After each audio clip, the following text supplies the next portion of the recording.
Kita kembali bertemu di Petromindo TV bersama saya Febri Silaban dan Alexander Ginting.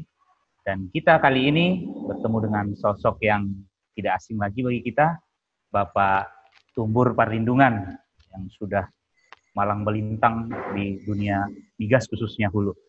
Jadi langsung saja saya kira, silakan Bang. Oke, sebelum kita mulai menanyakan tentang berbagai hal di seputar keadaan industri hulu migas Indonesia, saya akan menjelaskan sedikit tentang Bang Tumbur ini, ya, memulai karirnya di Schlumberger sejak 98, lalu kemudian masuk ke Shell sebagai senior upstream komersial, dan kemudian selama 2 tahun di BP, dan kemudian menjadi presiden di Vico Indonesia tahun 2018 sampai 2019, dan kemudian selama 7 tahun menjabat sebagai CEO Saka Energy Indonesia, salah satu perusahaan E&P Indonesia yang cukup agresif. Lalu kemudian kini menjabat sebagai General Manager di Triangle Pace Indonesia, blok yang beroperasi di Aceh, ya Bang ya. Nah, lalu kemudian yang menarik juga bahwa Bang Tumbur ini adalah Presiden Indonesia Petroleum Association, ya, tahun 2018 dan tahun 2009 sampai tahun 2019. Dan kemudian kalau nggak salah Bang Tumbur ini juga adalah Presiden IPA yang terpendek, Pak ya. Ya betul. Ya, jadi nanti mungkin kita bisa gali sedikit lebih dalam lagi kenapa bisa menorehkan prestasi sebagai Presiden IPA yang terpendek. Ya. Nah, silakan, Febri. Ya, oke, baik Pak. Mungkin bisa kita tanyakan dulu perihal kita lihat bahwa kondisi sektor hulu migas di Indonesia saat ini betul ya merosot, bisa dikatakan seperti itu, dengan kondisi misalnya investasi yang semakin menurun, pengeboran eksplorasi juga. Kita lihat sumur eksplorasi menurun, apalagi dengan kondisi saat ini, pandemi. Nah, mungkin bisa Bapak, menurut Bapak, apa benar Indonesia ini memang masih menarik atau tidak untuk tujuan investasi khususnya di sektor hulu migas? Oke, kita misalkan menjadi dua nih, ada subsurface dengan surface. Ya. Okay. Subsurface itu lebih ke geologinya, yang surface-nya itu lebih ke regulasi investment climate-nya.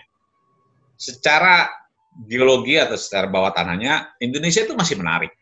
Kenapa? Karena kita bisa produksi 1,6 juta barrel. Berarti is proven area that is huge discovery dan huge resources. Itu proven.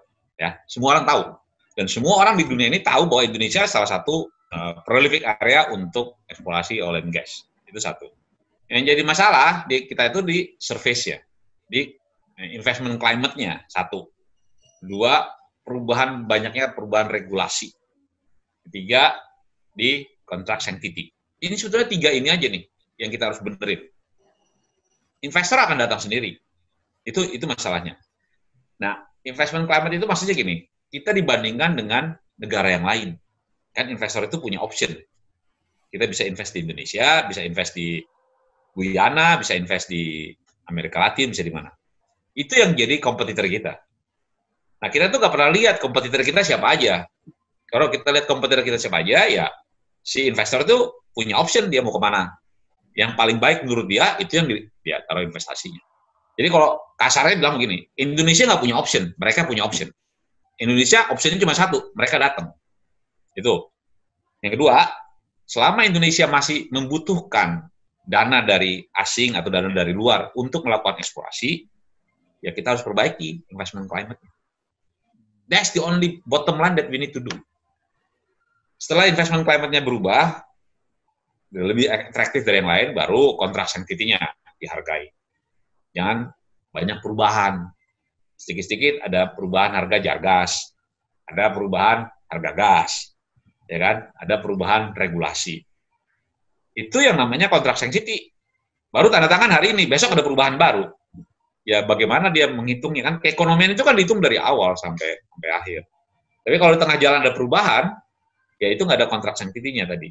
Jadi kontrak sanctity, simple things is kontrak sanctity. Gitu. Kita juga kalau kontrak rumah nggak mau tiba-tiba yang punya rumah berubah harganya. Marah lah kan kita. Inti analoginya seperti itu. Oh, jadi kalau Bang Tumbur bisa jelaskan secara detail, kira-kira kondisi-kondisi apa sih yang betul-betul membuat kondisi investasi hulu migas di Indonesia itu menjadi terpuruk itu apa sih, Bang? Sebetulnya gini nih, salah satunya ya, yang waktu ada Undang-Undang Migas kemarin, tahun 2001, itu kan ada beberapa aturan yang membuat ketidakpastian hukum dalam melakukan kontrak di Indonesia. Tapi oil and gas company itu normal di negara yang bergejolak itu biasa mereka melakukan. Semakin kesini itu semakin masalah adalah waktu menteri mempunyai kekuasaan ya melakukan permen aturan-aturan itu. Itu yang membuat kontrak sanctity-nya makin suram intinya. Ada perubahan harga gas, perubahan misalnya kita jual minyak harus ke Pertamina dengan B2B. Jadi apa yang sudah tanda tangan di kontrak itu ya kita hormatin. PSC kan tanda tangan kita, jadi kita hormati. Dan semua investor pasti menghormati apa yang telah ditandatangani. Intinya gitu. Dulu kenapa rame di Indonesia karena zamannya dulu Pak Ibnu Sutowo atau yang tahun sebelum zamannya Pak Soeharto dulu kontrak sanctity itu benar-benar dihargai sama mereka. Jadi mereka melakukan investasi banyak karena investasinya kan nggak 10-20 tahun, 30 tahun ke depan atau 50 tahun ke depan. Itu satu. Kedua, kalau kita mau punya konsesi jalan tol aja itu 50 tahun kontraknya. Kita tuh cuma 30 tahun oil and gas. Jalan tol nih, itu 50 tahun. Kalau sawit kalau nggak salah 80 tahun. Ya, kita cuma 30 tahun. Itu juga salah satu yang membuat di tempat negara lain mungkin lebih rileks daripada kita. Dan satu lagi perpanjangan itu ya, kemarin nih indikasi semua perpanjangan dikembalikan ke pemerintah. Itu juga menjadi indikator juga karena untuk lapangan-lapangan besar itu butuh ya 30 sampai 50 tahun baru bisa dikembangkan sama mereka untuk kembali return-nya. Karena mereka kan di lapangan minyak itu setiap discovery berarti development, produksi, mereka melakukan eksplorasi lagi untuk mempertahankan produksi tadi. Berarti investment itu continuous invested. Nah, itu butuh waktu yang lama untuk kembalinya. Begitu dia tahu nggak akan ada perpanjangan lagi, berhenti investasi. Otomatis. Seperti di Chevron. Menurut Bang Tumbur, itu yang membuat sekarang ini banyak sekali perusahaan-perusahaan oil and gas majors itu tidak tertarik untuk berinvestasi di Indonesia. Jujur aja ya, menurut saya mereka itu udah nggak mau investasi di Indonesia. Kalau ngomong kasarnya seperti itu. Karena iklimnya nggak kondusif sama sekali. Apalagi kita udah mulai banyak orang keluar dari Indonesia. Seperti Total, Vaiko, terus Sinok, even Sinok aja keluar kan. Ya itu membuat mereka jadi wait and see hitungannya sih. Itu yang kita lihat. Jadi kalau mereka bilang udah ngundang sana, ngundang sini, emang nggak ada yang datang. Ini termasuk kayak kemarin siapa Raja Salman, yang Abu Dhabi, gitu kan? Ya nggak ada yang datang mereka. Itu masalahnya. Dan nggak menarik lagi, Pak ya? Bukan nggak menarik. Sebetulnya gini, karena kita negara demokrasi, itu masalah. Itu salah satu juga. Ini berat. itu rap. Memang kalau kita ngomong seperti ini, karena negara demokrasi itu tiap paling lama 10 tahun kan ganti. Ya, itu harus ganti di Indonesia. Nah, itu perubahan regulasinya itu nggak bisa dikontrol sama mereka. Ini yang jadi masalah. Mereka lebih suka yang kayak di Guyana yang ya mungkin otoriter, pasti dulu, atau zamannya Pak Harto lah dulu, pasti. Tunggu Pak Harto aman semua beres kan? Nah, itu masalahnya. Tapi ini kan terlalu politik kalau kita ngomong seperti itu. Betul, masalahnya menterinya bisa buat aturan senaknya sih. Itu salah satu. Makanya kita nganggap itu omnibus law itu benar jadi. Gitu. Kalau jadi, hanya pemerintah pusat yang bisa melakukan perubahan. Jadi itu akan susah melakukan perubahan. Itu yang kita ngarepin juga.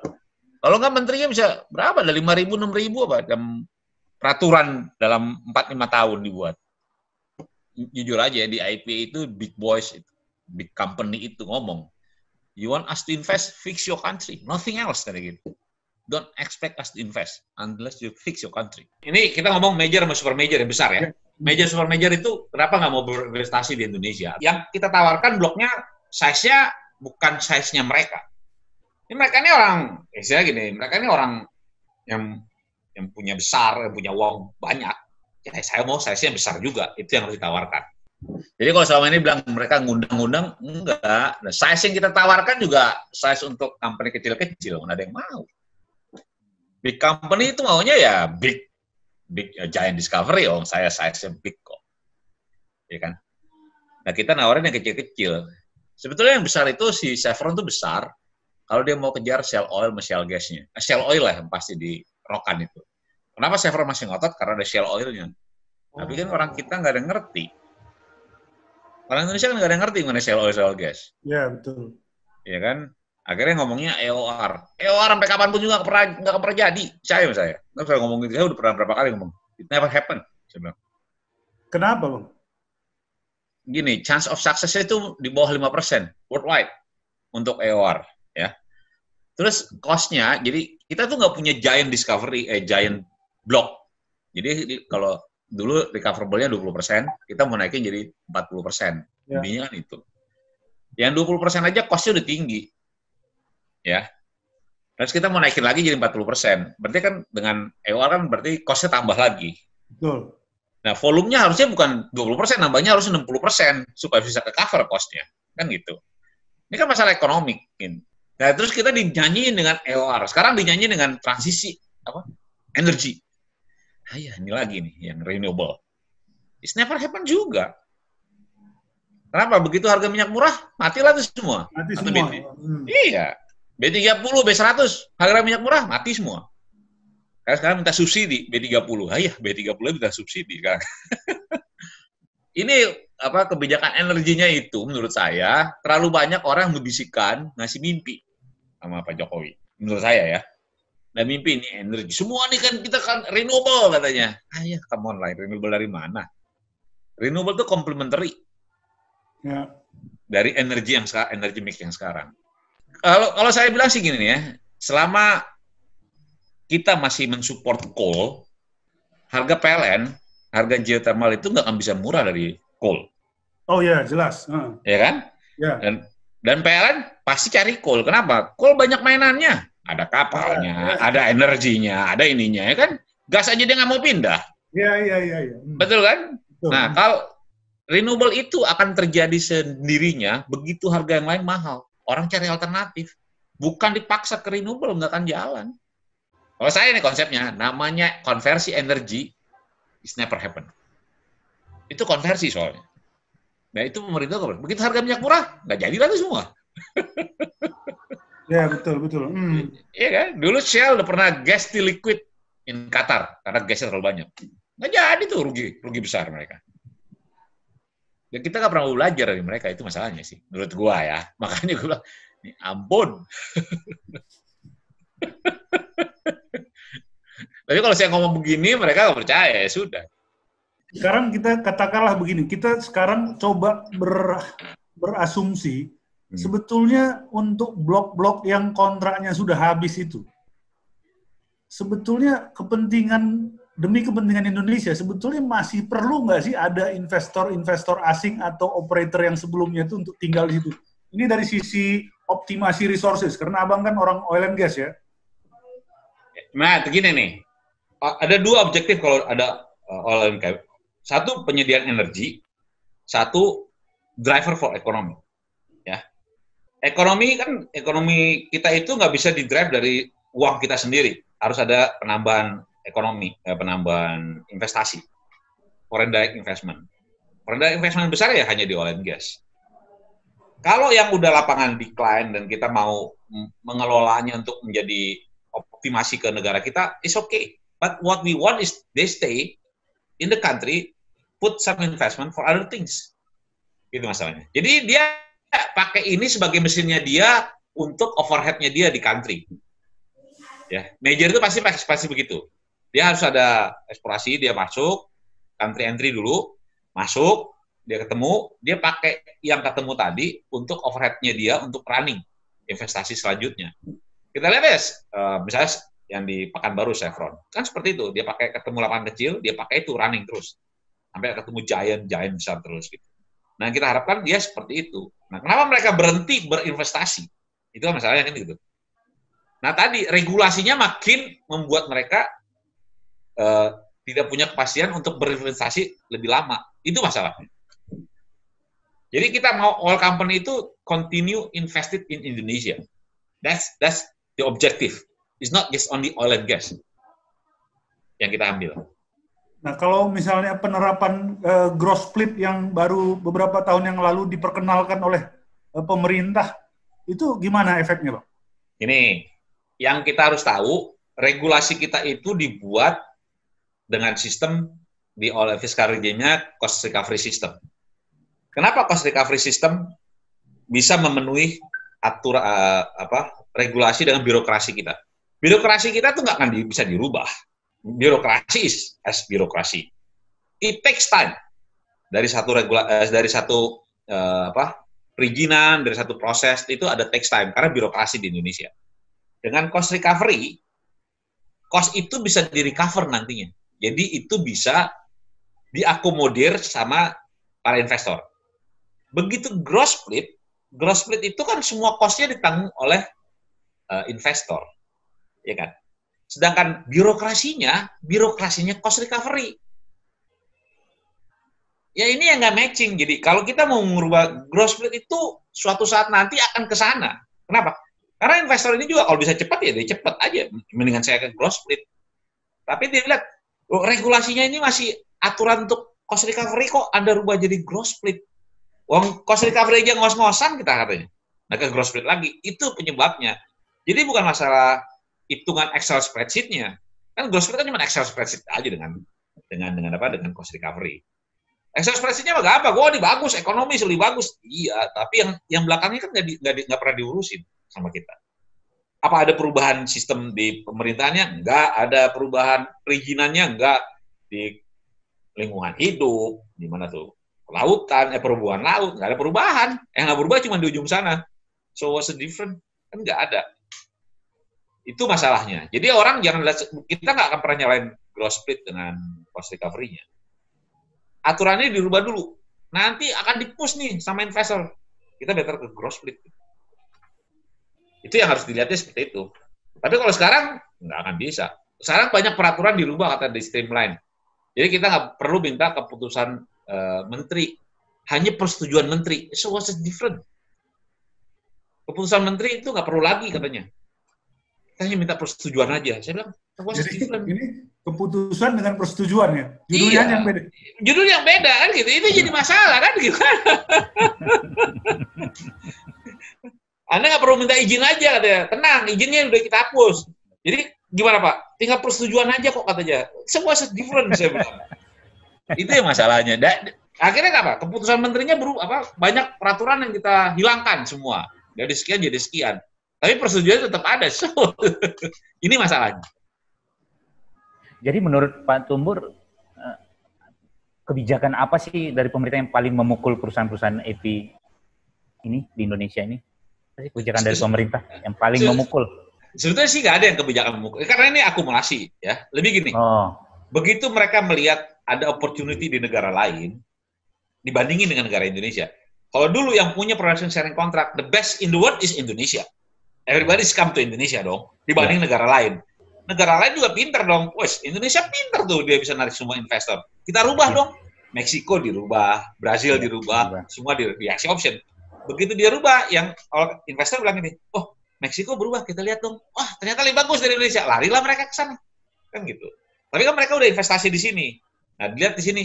Ini makin rumit, kita berubah nggak? Kita lihat Meksiko berubah, kita berubah nggak? Ternyata nggak berubah. Makin rumit, makin investasi makin tinggi. Nah, makin lari mereka. Jadi ini akumulasi, enggak dalam 1 tahun berubah langsung mereka pindah. Enggak. Oil company itu paling resisten, paling punya ketahanan untuk stay in one country, even country-nya bergejolak. Contohnya Venezuela, bergejolak, masih ada oil company di situ. Stay. sampai selesai semua kembali dan dilihat negara mana yang lebih menguntungkan dari negara ini. Jadi Indonesia dulu one of the best bonanza untuk oil company karena fiscal regime-nya, iklimnya, kita undang investor banyak sini. Nah, negara lain nyontoh kita, dia lebih baik. Akhirnya orang lari ke sana. Sampai kita lebih baik dari mereka, ya mereka nggak akan kembali. Itu masalahnya. Ya kita harus bandingin negara kita dengan negara yang lain. Bukan bandingin kita udah melakukan semuanya, ya tahu, tapi negara lain lebih bagus dari kita. Even Malaysia aja melakukan lebih bagus dari kita. Oke, Bang Tumbur. Jadi ini kelihatannya memang ada semacam masalah struktural di kebijakan nih ya, yang di berbagai sektor itu kena ke industri hulu migasnya dan membuat industri ini makin nggak menarik. Tapi kalau kita lihat pemerintah ini kan terus pede gitu ya, bahwa keadaan itu tidak memburuk terlalu ekstrim gitu. Terbukti dari misalnya pemerintah itu mengadakan auction untuk blok-blok baru, tetap aja ada yang masuk gitu. Nah, apa yang Bang Tumbur bisa komentari dari hal ini? Artinya tetap ada investor yang masuk gitu. Tapi ini kan menunjukkan bahwa nggak jelek-jelek amat juga gitu. Gini, yang auction yang kita tawarkan itu kan size-nya nggak besar. Size dan secara resources yang ditawarkan ya. Resources, saya ngomong resources. Jadi kalau kita mau menawarkan seperti ke major atau super major itu, yang mereka bakal berinvestasi adalah kalau size-nya besar. Mereka tuh minimum 100 million barrel oil recoverable. Recoverable, berarti resources sekitar 500 juta barrel. Atau kalau gas at least 1-2 TCF. Minimum, itu minimum size. Baru mereka mau mengerjakan. Kalau di bawah itu mereka nggak akan tengok. Nah, akhirnya apa? Banyak oportunis yang kecil-kecil. Junior company datang ke sini. Kenapa? Dia dapat discovery, baru nanti dikerjakan, discovery besar, dijual. Karena mereka nggak punya kemampuan untuk mengembangkan barang sendiri. Teknologi juga nggak ada. Itu masalahnya. Oke. Jadi mereka pasti ada, opportunity pasti ada. Di setiap kesulitan pasti ada opportunity. Nah itu yang ngarepin kita junior company itu makin banyak. Kalau bisa, kalau iklimnya makin bagus, makin banyak yang dapat. Jadi kalau pemain-pemain beneran itu sudah rata-rata tidak punya appetite lagi ya sekarang ini? Di sini enggak, kecuali size-nya besar. Kayak dulu yang di Shell punya di Pulau Moa tuh yang dekat mana? West Jamdena dekat Masela. Itu dia ketemu besar, saya tahu besar. Itu Shell. Walaupun belum Shell punya. Akhirnya, iya, Shell. Terus akhirnya ribut sama government karena termsnya nggak bener, dia balikin. Itu deep water, hanya mereka yang bisa ngerjain. Deep water, terus mereka harus 3D seismic. Gitu. Ya, dan mereka untungnya karena ada Masela. Kalau Masela jadi, ntar bisa ditain. Ya, bisa ditain ya. Nah, ini yang mereka nggak pernah lihat mappingnya seperti apa sih nih orang-orang ini. Gitu. Yang, apalagi kalau Chevron bener keluar tahun depan, selesai Indonesia.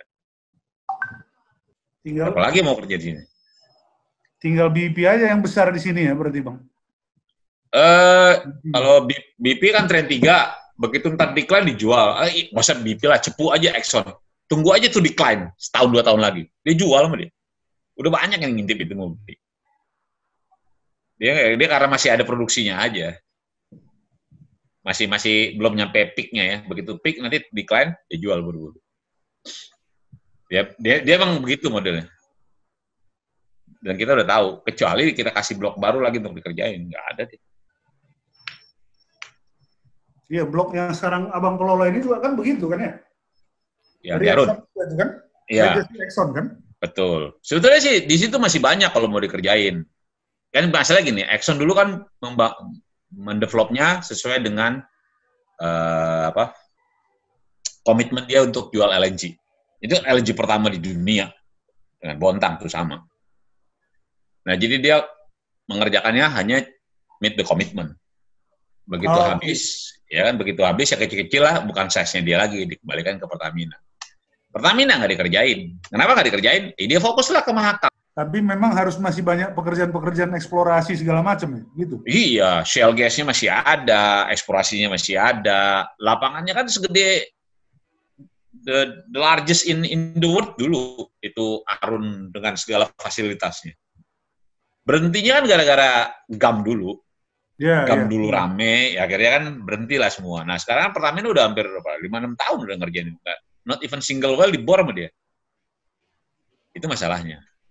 Nah karena mereka, saya nggak tahu sih kenapa isunya di sana. Tapi kalau fasilitasnya one of the best in the world kok, didimin aja bu kita.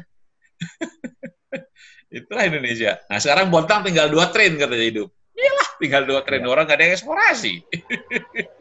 Dulu 8 train itu tahun 2009, 2008. Waktu saya masih di FICO masih 8 train.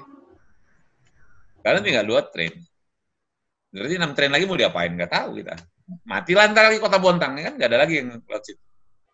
Itu masalahnya. Impor Pak. Impor LNG. Additional gas dari Eni juga nggak bisa nutupin ya? Enggak lah. Harus ada 10 kayak Muara Bako lah baru bisa nutupin. Muara Bako cuma 700 kok. Paling tinggi waktu 700 million scf per day. Ya kan? Sedangkan dulu kan FICO pernah 2 BCF. Siapa lagi? Mahaka pernah 3,5 BCF. Belum yang Chevron dulu. Siapa? Unokal dulu kan sekitar 1 BCF kan. Itulah size-nya dulu. Nah, berhentilah mereka semua eksplorasi akhirnya. Karena nggak jelas juga mau diapain. Jangan kayak itu. IDD mungkin kan 1,2 BCF ya kalau jalan. IDD itu gini, saya kasih tahu ya, Kalimantan hanya bisa jalan tie-in ke FPU-nya siapa namanya itu? Eni, Muara Bakau.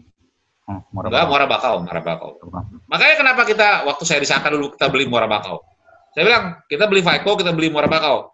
Saka rajanya Kalimantan. Kenapa? FICO yang megang Badak, megang Bontang, ya kan? FPU-nya deep water-nya. Itu strateginya begitu dulu kita ngambil. Kenapa kita ngambil 2 itu? Company segala Saka aja bisa ngambil 2 itu. Oke, kalau kita dulu Saka tuh strateginya ambil itu, baru kita ambil Aceh. Udah, kita pegang 2 itu, baru kita ke Papua. Indonesia baru pegang seluruh Indonesia. Jadi emang strategik ngambilnya yang kita ambil waktu dulu. Kita ngambil FICO itu karena megang seluruh Kalimantan, pipeline, dan Bontang. Sampai sekarang yang punya Bontang itu FICO 20%. Ya, betul. Sampai sekarang kan, terus sisanya Pertamina. Itu masalahnya. Kalau mereka tahu gimana mengelola industri oil and gas, Pertamina bisa besar sebetulnya. Tapi ya kebanyakan politik susah ya. Dan wilayah kerjanya juga terlalu banyak barangkali ya? Iya, jadi gini. Bisa fokus dia? Banyak kepentingan, itu masalahnya. Sebetulnya sih mereka bisa fokus kalau mereka pinter cara ngelolanya, menurut saya ya. Sekarang kan Giant Discovery orang nyari Indonesia Timur. Giant Discovery itu adanya di Prabu Mulih, Pendopo. Nggak dikerjain aja. Oh ya? Iya, kan. Iya, ya, saya kasih contoh ya. Cepu itu dari tahun Belanda, sebelum Belanda udah ada cepu. Apa yang dilakukan oleh Amopelex dulu waktu diambil Ampolex. Iya.